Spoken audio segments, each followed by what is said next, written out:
구독과 좋아요는 불경 전파에 큰 힘이 됩니다. 증이라 함경 제10권 19 권청품 1장 이와 같이 들었다. 어느 때 부처님께서는 마갈타국의 보량 나무 밑에 계셨다. 그때 세존께서는 보를 얻은 지 오래지 않았는데 이렇게 생각하셨다.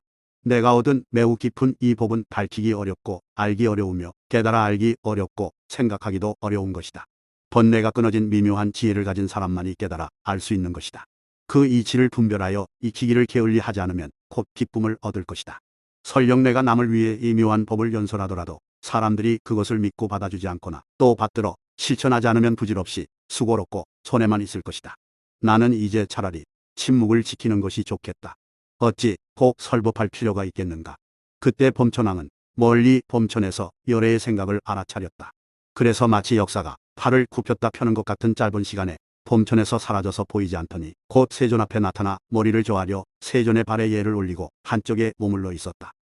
그때 범천이 세존께 아뢰었다. 이 연부제는 반드시 무너지고 말 것이요 상계는 눈을 잃게 될 것입니다. 열애, 지진, 등종각께서 이 세상에 출현하시면 마땅히 법보를 연설하시는데 지금 그 법을 연설하지 않고 계십니다. 오직 바라건대 열애께서는 널리 중생들을 위하여 심오한 법을 널리 연설하소서. 그리고 이 중생들의 긍기는 제도하기가 쉽습니다. 그러나 만일 법을 듣지 못한다면 영원히 법안을 잃게 되어 이들은 분명 법에서 버려진 아들이 되고 말 것입니다. 비유하면 우발형꽃이나 구모두꽃이나 분타리꽃이 비록 땅에서 나오긴 했지만 물 위로 나오지 못해 피지 못하는 것과 같습니다. 지금은 저 꽃이 점점 자라려고 아직 물에서 나오지 않고 있지만 혹대가 되면 그 꽃은 물 위로 솟아오르고 혹대가 되면 그 꽃은 물에 젖지 않을 것입니다. 이 세상의 중생들도 그와 같아서 태어남, 늙음, 병든, 죽음에 시달리고 있지만 긍기는 이미 성숙했습니다. 그러나 만일 법을 듣지 못하고 그만 죽고 만다면 그 또한 애달프지 않겠습니까? 그러니 지금이 바로 그때입니다. 부디 원컨대 세존께서는 저들을 위하여 설법해 주소서. 그때 세존께서는 범천왕의 마음속 생각을 아시고 또 일체 중생들을 가엾이 여겨 다음 개송을 말씀하셨다. 범천이 지금 열애를 찾아와서 법의 문 열어주기 간청하나니 이 법을 듣는 사람 독실한 믿음 얻어 심오한 이 법의 요지 분별하여라. 마치 저 높은 산 꼭대기에 올라 중생들 무리를 두루 살피는 것처럼 내 이제 이 법을 지녔으니 높은 데 올라 법안을 나타내리라. 그때 범천은 열애께서 틀림없이 중생들을 위해 심오하고 미묘한 법을 연설하실 것이다라고 생각하고 기뻐 뛰면서 어쩔 줄을 몰라 했다. 그는 곧 머리를 조아려 부처님 발에 예를 올리고 천상으로 돌아갔다. 그때 범천은 부처님의 말씀을 듣고 기뻐하며 받들어 행하였다. 2장 이와 같이 들었다. 어느 때 부처님께서는 파라내국의 선인이 살던 노원에 계셨다. 그때 세존께서 모든 비구들에게 말씀하셨다. 두 가지 일이 있으니 도를 배우는 사람은 마땅히 그것을 가까이 하지 말라. 어떤 것이 그 두 가지인가? 탐욕과 즐거움에 집착하는 것이다. 그것은 곧 비천한 법으로서 숱한 괴로움에 온갖 실마리가 되는 것이니 이것이 두 가지 일이 있으니 도를 배우는 사람은 마땅히 그것을 가까이 하지 말라고 한 것이니라. 그러므로 나는 이 두 가지를 버리고 나서 지극히 요긴한 도를 가지게 되었고 바른 깨달음을 성취하여 눈이 생기고 지혜가 생겼듯이 쉬게 되었다. 그래서 온갖 신통을 얻고 사문의 과를 이루어 열반에 이르게 되었다. 어떤 것이 바른 깨달음을 성취하여 눈이 생기고 지혜가 생겼듯이 쉬게 되며 온갖 신통을 얻고 사문의 과를 이루어 열반에 이르게 된 지극히 요긴한 도인가? 이른바 현성의 팔품도가 그것이다. 그것은 바른 소견, 바른 다스림, 바른 말, 바른 행위, 바른 생활, 바른 방편, 바른 기억, 바른 선정이니 이것을 지극히 요긴한 도라고 말한다.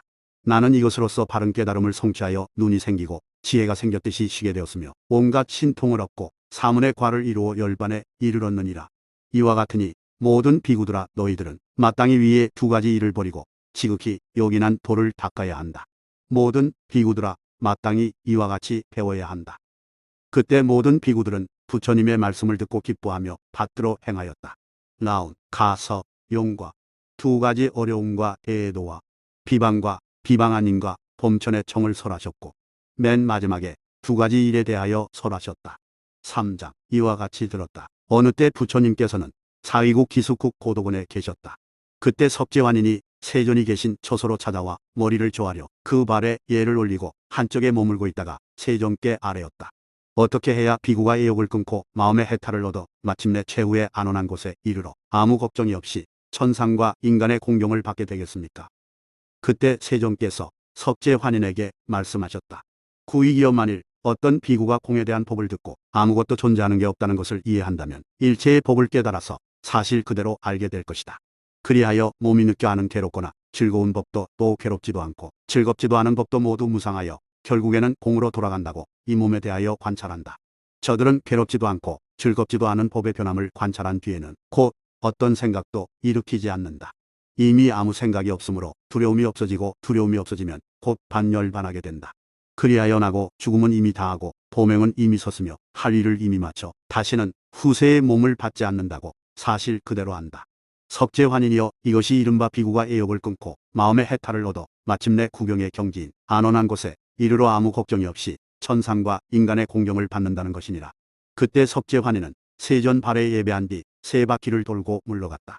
그때 존자 대목걸려는 세종께서 계시는 곳에서 그리 멀지 않은 곳에서 가보자 하고 한다. 몸과 뜻을 바르게 하고 생각을 매어 앞에 두고 있었다.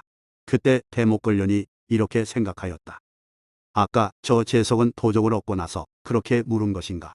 아니면 도적을 얻지도 못하고서 그렇게 물은 것인가? 내가 지금 시험해 보아야겠다.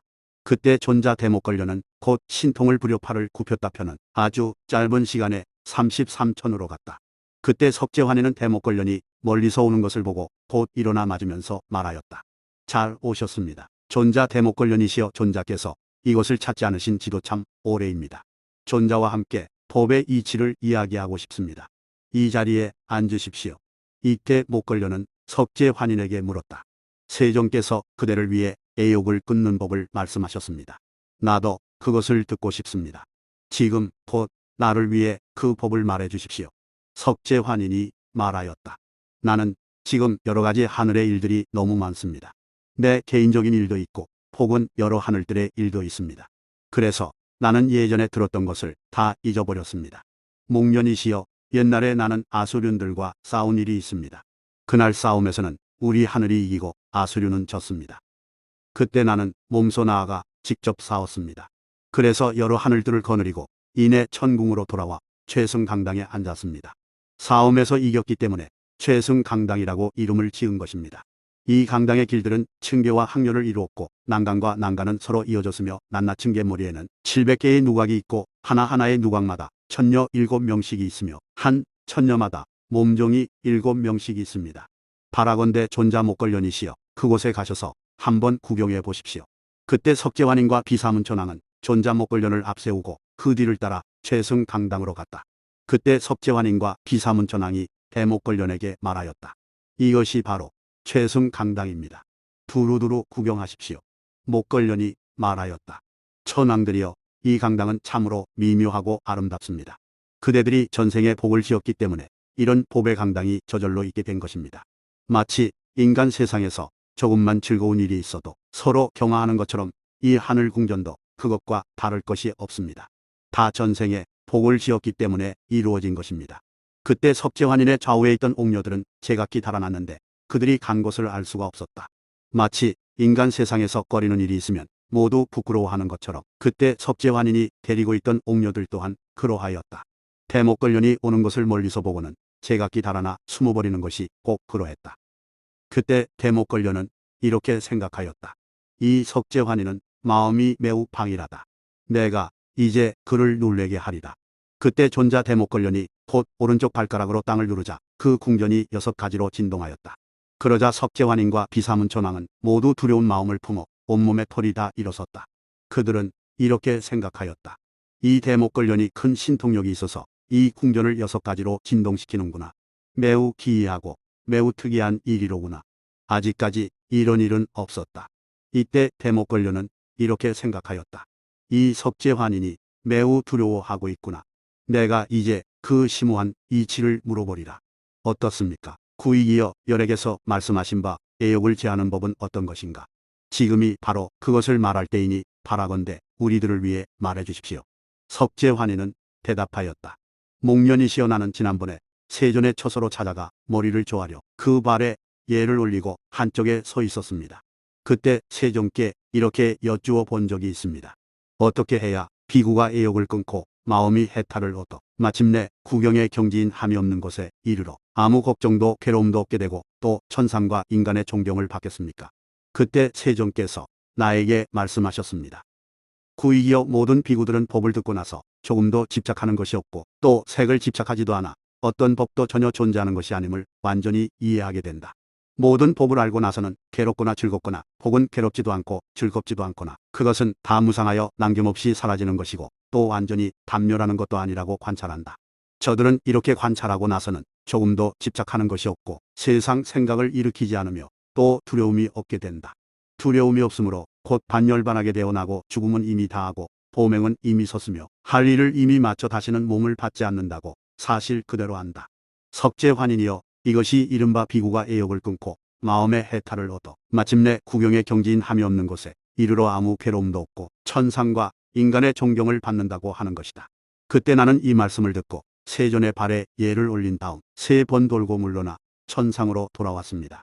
이때 존자 대목걸려는 석재환인과 비사문에게 심오한 법을 자세히 연설하였다. 그때 목걸려는 법을 자세하게 설하고 나서 마치 역사가 팔을 굽혔다 펴는 아주 짧은 동안에 33천에서 사라져 보이지 않더니 곧 사위성 기수국 고도원으로 돌아왔다. 그는 세존께서 계시는 곳으로 나아가 머리를 조아려 그 발에 예를 올리고 한쪽에 앉았다. 그때 목걸련이 곧 자리에서 일어나 세존께 아뢰었다. 열애께서 전에 석재환인에게 애욕을 제거하는 법을 말씀하셨다고 들었습니다. 원컨대 세존께서는 저를 위하여 다시 한 번 더 말씀하여 주십시오. 그때 세존께서 목련에게 말씀하셨다. 너는 마땅히 알아야 한다. 석재환인은 내가 있는 곳으로 찾아와 머리를 조아려 내 발에 예를 올리고 한쪽에 서 있었다. 그리고 석재환인은 나에게 이런 이치를 물었다. 세존이시여 어떤 것이 비구가 애욕을 끊고 마음의 해탈을 얻는 것입니까? 그때 나는 석재환인에게 말하였다. 구이여 만일 비구가 모든 법은 공에서 아무것도 존재하는 것이 없고 또한 집착할 것도 없다는 것을 알면 일체의 법은 모두 존재하는 것이 아님을 완전히 이해하게 된다. 그리하여 일체의 법은 무상하여 남김없이 모두 사라지는 것이고 또 완전히 단멸하는 것도 아니라는 것을 알게 된다. 그는 이렇게 관찰하고 나서는 그것에 조금도 집착하지 않고 이미 세상 생각을 일으키지 않으며 다시는 두려움이 없게 된다. 이미 두려움이 없게 되면 곧 반열반하게 되어나고 죽음은 이미 다하고 도명은 이미 섰으며 할 일을 이미 마쳐 다시는 몸을 받지 않는다고 사실 그대로 한다. 석재환인이여 이것이 이른바 비구가 애욕을 끊고 마음의 해탈을 얻는다는 것이니라. 그때 석재환인은 곧 자리에서 일어나 머리를 조아려 내 발에 예를 올리고 곧 물러나 천상으로 돌아갔느니라. 그때 마하 목걸려는 부처님의 말씀을 듣고 기뻐하며 받들어 행하였다. 4장 이와 같이 들었다. 어느 때 부처님께서는 사위국 기숙국 고도원에 계셨다. 그때 세존께서 모든 비구들에게 말씀하셨다. 이 세상에는 우레와 번개와 벼락치는 것을 보고도 두려워하지 않는 두 생물이 있다. 어떤 것이 그 둘인가? 하나는 짐승의 왕인 사자이고 다른 하나는 번뇌가 다한 아라한이다. 비구들아 이것이 세간에는 우레와 번개와 벼락치는 것을 보고도 두려워하지 않는 두 생물이 있다고 말한 것이니라. 그런 까닭에 모든 비구들아 너희들은 마땅히 번뇌가 다한 아라한을 배워야 한다. 모든 비구들아 마땅히 이와 같이 배워야 한다. 그때 모든 비구들은 부처님의 말씀을 듣고 기뻐하며 받들어 행하였다. 5장 이와 같이 들었다. 어느 때 부처님께서는 사위국 기숙국 고도원에 계셨다. 그때 세존께서 모든 비구들에게 말씀하셨다. 여기 두 가지 법이 있는데 그것이 사람의 지혜를 없앤다. 어떤 것이 그 두 가지 법인가? 하나는 나보다 나은 이에게 묻기를 좋아하지 않는 것이요. 다른 하나는 그저 잠에만 빠져 정진할 뜻이 없는 것이다. 비구들아 이것이 이른바 어떤 두 가지 법이 있는데 그것이 사람의 지혜를 없앤다고 말한 것이다. 또 두 가지 법이 있는데 그것이 사람으로 하여금 큰 지혜를 이루게 한다. 어떤 것이 그 두 가지 법인가? 하나는 다른 사람에게 이치 묻기를 좋아하는 것이요. 다른 하나는 잠을 탐하지 않고 정진할 뜻을 가지는 것이다. 비구들아 이것이 이른바 어떤 두 가지 법이 있는데 그것이 사람으로 하여금 큰 지혜를 이루게 한다는 것이다. 마땅히 그 나쁜 법은 멀리 여의어야 한다. 모든 비구들아 마땅히 이와 같이 배워야 한다. 그때 모든 비구들은 부처님의 말씀을 듣고 기뻐하며 받들어 행하였다. 6장 이와 같이 들었다. 어느 때 부처님께서는 사위국 기숙국 고도원에 계셨다. 그때 세존께서 모든 비구들에게 말씀하셨다. 여기 두 가지 법이 있는데 그것이 사람을 빈천하여 재물이 없게 만든다. 어떤 것이 그 두 가지 법인가? 하나는 다른 사람이 보시하는 것을 보면 곧 마가하지 못하게 하는 것이고, 다른 하나는 제 자신도 보시하기를 좋아하지 않는 것이다. 비구들아, 이것이 이른바 여기 두 가지 법이 있는데 그것이 사람을 빈천하여 재물이 없게 만든다는 것이다. 또 두 가지 법이 있는데 그것이 사람을 부귀하게 만든다. 어떤 것이 그 두 가지 법인가? 하나는 다른 사람이 남에게 보시하는 것을 보면 그를 도와 같이 기뻐해 주는 것이고, 다른 하나는 제 자신도 보시하기를 좋아하는 것이다. 비구들아, 이것이 이른바 두 가지 법이 있는데 그것이 사람을 부귀하게 만든다는 것이니라. 그러므로 모든 비구들아, 너희들은 꼭 보시하기를 배우고 탐심을 가지지 말아야 하느니라. 그때 모든 비구들은 부처님의 말씀을 듣고 기뻐하며 받들어 행하였다. 7장. 이와 같이 들었다. 어느 때 부처님께서는 사위국 기숙국 고도군에 계셨다. 그때 세존께서 모든 비구들에게 말씀하셨다. 여기 두 가지 법이 있는데 그것이 사람을 빈천한 집안에 태어나게 한다. 어떤 것이 그 두 가지 법인가? 하나는 부모와 여러 어른들 그리고 스승에게 효순하지 않는 것이요, 다른 하나는 나보다 나은 일을 받들어 섬기지 않는 것이다. 비구들아, 이것이 이른바 여기 두 가지 법이 있는데 그것이 사람을 빈천한 집안에 태어나게 한다고 하는 것이다. 모든 비구들아, 또 두 가지 법이 있는데 그것이 사람을 부호 귀족의 집안에 태어나게 한다. 어떤 것이 그 두 가지 법인가? 하나는 부모, 형제, 종족을 공경하는 것이요, 다른 하나는 사람을 자기 집으로 데리고 가서 가지고 있는 것들을 보시하는 것이다.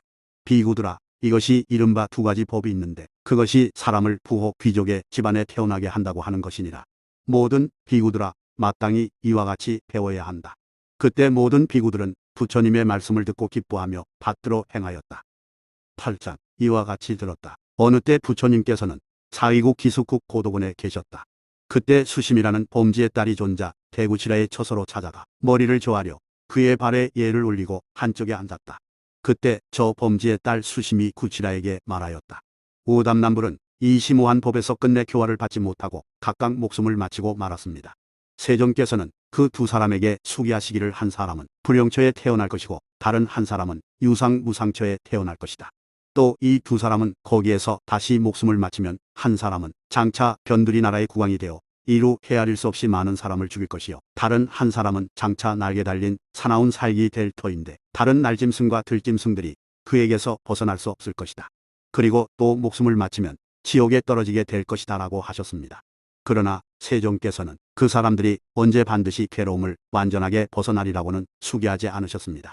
무슨 까닭으로 세존께서는 저 사람들이 장차 언제 괴로움이 다 없어지게 될 것이라는 수기를 하지 않으셨습니까? 그러자 존자 구치라가 수심 여인에게 말하였다. 세존께서 그것을 말씀하지 않으신 것은 당시 그 이유를 묻는 사람이 없었기 때문이다. 그런 까닭에 세존께서는 그 사람이 언제 괴로움을 완전히 벗어나리라고 수기하지 않으셨다. 수심 여인이 말하였다. 지금은 열애께서 열반에 드셨기 때문에 그 이유를 물을 수 없습니다만 만일 세상에 계신다면 당장이라도 달려가 그 이유를 여쭈어 보고 싶습니다. 지금 존자 구치라께서 저를 위해 저들이 언제 괴로움을 완전히 벗어날 것인가를 말씀해 주십시오. 그때 존자 구치라가 개성으로 말하였다. 갖가지의 과보가 같지 않듯이 중생이 가는 곳 또한 그러하다. 스스로도 깨닫고 남도 깨닫게 하는 그러한 말재주가 내게는 없다. 선정과 지혜와 해탈의 변설, 옛날 일 기억하는 것과 천안의 신통, 괴로움의 근원을 모두 끊는 그러한 말재주가 내게는 없네. 그때 수심 여인도 곧 개성으로 말하였다. 선석께서는 그런 지혜 있으시고 질박하고 정직하며 시와 때 없으시네. 영맹스러워 항복받을 것 항복받아 대승으로서 해야 할 일 행하시네. 그러자 존자 구치라도 다시 개성으로 말하였다. 그런 마음 갖기는 매우 어렵네. 그것은 모든 법의 요지를 얻고 하기 어려운 일도 능히 이루어 기특한 일을 향하여 나아가리. 그때 존자는 수심 여인을 위해 기묘한 법을 자세히 설명하여 그로 하여금 기쁜 마음을 내게 하였다. 그 여인은 곧 자리에서 일어나 머리를 조아려 그의 발에 예를 올리고 이내 물러갔다. 그때 수심 여인은 존자 구치라의 말을 듣고 기뻐하며 받들어 행하였다. 9장. 이와 같이 들었다. 어느 때 존자 마하 가차연은 반화국의 깊은 목가에서 대비구들 500명과 함께 있었다. 존자 가차연은 그 당시 그 명성이 사방에 멀리 퍼져 있었다. 그때 존자 장로 간다 바라문도 그곳을 유행하며 교화하고 있었다. 그때 간다 바라문은 존자 가차연이 그 목가에서 500명의 비구를 거느리고 유행하며 교화하고 있는데 그 존자 장로는 공덕을 두루 갖추었다고 하는 소문을 듣고 이제 저 사람을 찾아가서 문안하리라 하고 생각하였다. 그때 상색 파라문은 500명의 제자를 데리고 존자 가차연에게 가서 문안드리고 한쪽에 앉았다. 그때 그 파라문이 존자 가차연에게 물었다. 가차연처럼 행동하는 것은 법과 율에 맞지 않다. 나이 젊은 비구가 덕망이 높은 우리 파라문들에게 예를 올리지 않는구나. 가차연이 말하였다. 파라문이여, 마땅히 알아야만 한다. 저 열의 지진 등정각께서는 두 가지 위치를 말씀하셨습니다. 어떤 것이 그 두 가지 위치인가 하면 첫째는 늙은이의 위치이고 둘째는 젊은이의 위치이다. 파라문이 물었다. 어떤 것이 늙은이의 위치이고 어떤 것이 젊은이의 위치인가? 가차연이 말하였다. 가령 파라문이 나이 80이나 90이 되었다 하더라도 그 사람이 음욕을 끊지 못하고 온갖 나쁜 짓을 행한다면 그 파라문은 비록 늙었다 하더라도 아직 젊은이의 위치에 있는 것이다. 파라문이 말하였다. 그러면 나이는 젊었으나 늙은이의 위치에 있다는 것은 무엇인가? 가차연이 말하였다. 파라문이여, 만일 어떤 비구가 나이는 20살 혹은 30, 40, 50살이라 하더라도 음욕을 익히지 않고 나쁜 짓을 행하지 않는다면 파라문이여, 그런 비구는 나이는 젊지만 늙은이의 위치에 있다고 말한다. 파라문이 말하였다. 이 대중들 중에 혹 음욕을 행하지 않고 나쁜 짓을 행하지 않는 비구가 있는가? 가차연이 대답하였다. 우리 대중들 중에는 음욕을 익히거나 나쁜 짓을 행하는 비구가 한 사람도 없다. 그때 파라문은 곧 자리에서 일어나더니 여러 비구들의 발에 이마를 대어 절하고는 이렇게 말하였다. 당신들은 지금 나이는 젊으나 늙은이의 위치에 있고 나는 지금 비록 나이는 많으나 젊은이의 위치에 있습니다. 그리고 그 파라문은 다시 가차연에게 나아가 머리를 조아려 그의 발에 예배를 올리고 말하였다. 나는 이제 가차연과 비구승들에게 귀하여 목숨을 바칠 때까지 절대로 살상하지 않겠습니다. 가차연이 말하였다. 너는 지금 나에게 귀하지 말라. 내가 귀하는 곳을 향하여 너도 나아가야 한다. 파라문이 물었다. 존자 가차연께서는 누구에게 귀합니까? 그때 존자 가차연이 거꾸로 앉아 열애께서 열반하신 곳을 향하여 말하였다. 석시 종족의 아들로서 출가하여 도를 배우신 분이 계신다. 나는 항상 그분에게 귀한다. 그분이 바로 내 스승이시다. 파라문이 물었다. 그 사문구당께서는 지금 어디 계십니까? 저도 뵙고 싶습니다. 가차연이 말하였다. 저 열애께서는 이미 열반에 드셨다. 파라문이 말하였다. 만일 그 열애께서 세상에 살아계셨다면 나는 백천유순이나 먼 곳에 계신다 하더라도 찾아가 문안드렸을 것입니다.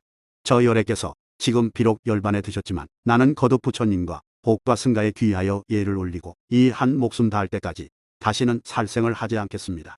그때 상색 파라문은 존자 가차연의 말을 듣고 기뻐하며 받들어 행하였다. 10장 이와 같이 들었다. 어느 때 부처님께서는 사위국 기숙국 고도곤에 계셨다. 그때 세존께서 모든 비구들에게 말씀하셨다. 두 사람이 세상에 출현하는 것은 참으로 만나기 어렵다. 누가 그 두 사람인가? 첫째는 법을 연설하는 사람이 세상에 출현하는 것을 만나기가 참으로 어렵고 둘째는 법을 듣고 받아 가지고 받들어 실천하는 사람을 만나기가 참으로 어렵다. 비구들아, 이것이 이른바 두 사람이 세상에 출현하는 것은 참으로 만나기 어렵다고 하는 것이다. 그러므로 모든 비구들아, 너희들은 마땅히 법을 연설하는 것을 배우고 법을 듣는 것을 배워야 한다. 모든 비구들아, 마땅히 이와 같이 배워야 한다. 그때 모든 비구들은 부처님의 말씀을 듣고 기뻐하며 받들어 행하였다. 11장 이와 같이 들었다. 어느 때 부처님께서는 마갈국 경계를 유행하시다가 점점 비사리성으로 오셔서 비사리성 북쪽에 있는 암바파리 동산에서 대비구들 500명과 함께 계셨다. 그때 암바파리라고 하는 여인은 세존께서 그 동산에 오셔서 500명의 대비구들과 함께 계신다는 소식을 들었다. 그녀는 우모로 장식한 수레를 타고 비사리성을 빠져나와 좁은 길 어귀에서 바로 세존이 계신 곳에 이르러 수레에서 내려 세존께 나아갔다. 그때 세존께서는 멀리서 그 여자가 오는 것을 보시고 곧 모든 비구들에게 말씀하셨다. 모두들 마음을 전이라고 순수하게 하여 삿된 생각을 일으키지 말라. 그때 그 여인은 세존께 나아가 머리를 조아려 그 발에 예를 올리고 한쪽에 앉았다. 그때 세존께서는 지극히 미묘한 법을 말씀하셨다. 지극히 미묘한 법을 설하고 나자 그 여인이 세존께 아뢰었다. 원컨대 세존께서는 비구 스님들과 함께 저의 청을 받아주십시오. 세존께서는 잠자코 그녀의 청을 받아들이셨다. 그녀는 세존께서 잠자코 청을 받아주신 것을 알고 곧 자리에서 일어나 머리를 조아려 그 발에 예를 올리고 왔던 길로 되돌아갔다. 그때 비사리성에 살고 있던 남녀노소도 세종께서 안바파리 동산에서 500명의 대비구들과 함께 계신다는 소식을 들었다. 그때 그 성에 500명 동자들이 갖가지 우모로 꾸민 수레를 타고 있었는데 옷, 일산, 깃발, 시종들까지도 다 하얀색이었다. 혹은 붉은 수레에 붉은 말을 타고 있기도 했는데 옷, 일산, 깃발, 시종들까지도 모두 붉은색이었다. 혹은 푸른 수레에 푸른 말을 타고 있기도 했는데 옷, 일산, 깃발, 시종들까지도 다 푸른색이었다. 혹은 노란 수레에 누른 말을 타고 있기도 했는데 옷, 일산, 깃발, 시종들까지도 다 노란색이었다. 그 외용이 장엄하기가 마치 제왕의 행차와 같았다. 그들은 비사리성을 나와 세종께서 계신 곳으로 향해 가다가 미처 그곳에 이르기 전에 길에서 수레를 달려 성 안으로 들어가는 그 여인을 만났다. 그때 모든 동자들이 그 여인에게 물었다. 너는 여인으로서 마땅히 수주모해야 할 것이거늘 어찌 소를 때리고 수레를 몰아 성 안으로 달려가느냐. 그러자 여인이 대답하였다. 여러분 꼭 아셔야만 합니다. 저는 내일 부처님과 비구 스님들을 초청하였습니다.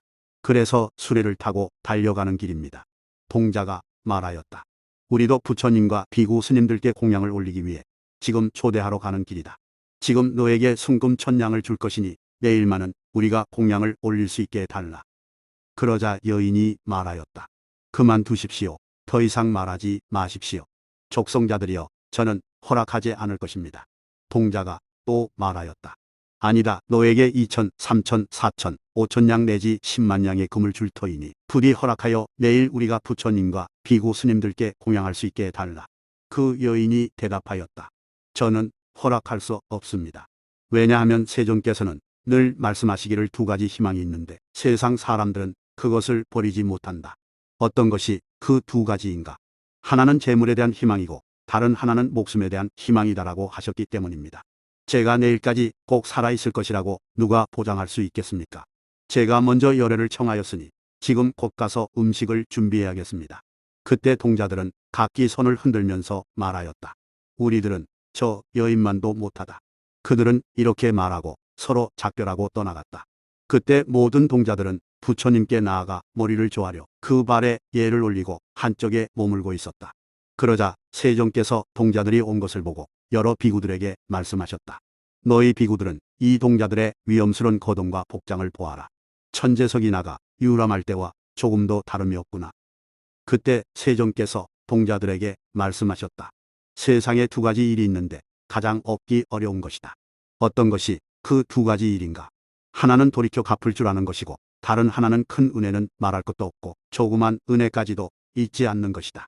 동자들아, 이것이 세상에 2가지 일이 있는데 가장 얻기 어려운 것이다 라고 말하는 것이다.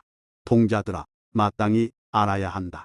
돌이켜 갚기를 생각해야 하고 또 큰 은혜는 말할 것도 없이 조그만 은혜까지도 잊지 않아야 하느니라. 그때 세종께서 곧 개성으로 말하였다. 은혜를 알아 되돌려 갚을 줄 알고 항상 기억하여 남을 가르치면 지혜로운 이가 공경에 모시고 천상과 인간의 그 명성이 자자하리라. 그러므로 동자들이여, 이와 같이 공부할 줄 알아야 하느니라. 세종께서는 모든 동자들을 위하여 미묘한 법을 자세히 말씀해 주셨다. 그들은 부처님의 말씀을 듣고 나서 각기 자리에서 일어나 머리를 조아려 그 발에 예를 올리고 곧 물러나 떠나갔다. 그때 그 여인은 그날 밤으로 갖가지 맛있는 반찬과 음식을 장만하고 앉을 자리를 펴놓고 이른 아침에 세종께 나아가 아뢰었다. 때가 되었습니다. 바라건대 세존이시여 누추한 집이지만 왕림하여 주십시오. 그때 세종께서는 가사를 입고 바루를 가지고 비구들에게 앞뒤로 둘러싸여 비사리 성으로 들어가 그 여인의 집에 이르렀다. 그 여인은 세종께서 좌정하신 것을 보고 손수 음식을 받들어 부처님과 비구 스님들에게 올렸다. 부처님과 비구 스님들이 공양을 다 마치자 맑은 물을 돌리고 나서 다시금으로 꾸민 조그만 평상을 가지고 와서 부처님 앞에 앉았다. 그때 여인이 세종께 아뢰었다. 이 안바파리 동산을 열애와 비구 스님들에게 바쳐 미래 과거 현재의 스님들로 하여금 이곳에서 지내시게 하겠습니다. 원컨대 세존이시여, 이 동산을 받아주십시오. 그때 세종께서는 그 여인을 위해 곧 그 동산을 받으셨다. 그리고 곧 다음과 같이 축원하셨다. 과수원으로 시원한 것 베풀고 다리를 놓아 사람 건너게 하며 길거리마다 변소를 지어 사람들의 고통을 없애주어라. 낮이나 밤이나 안온함을 얻고 받는 복 헤아릴 수 없이 많으리니 모든 복과 계를 이루게 되어 죽어서는 반드시 천상에 태어나리라. 그때 세존께서는 이렇게 말씀하시고 곧 일어나 떠나가셨다. 그때 그 여인은 부처님의 말씀을 듣고 기뻐하며 받들어 행하였다. 애욕을 끊는 복과 사자와 지혜롭지 못한 일과 재물 적은 일, 가난한 직과 수신 여인, 가전연과 설복과 그리고 안바파리 여인에 대해 설하셨다.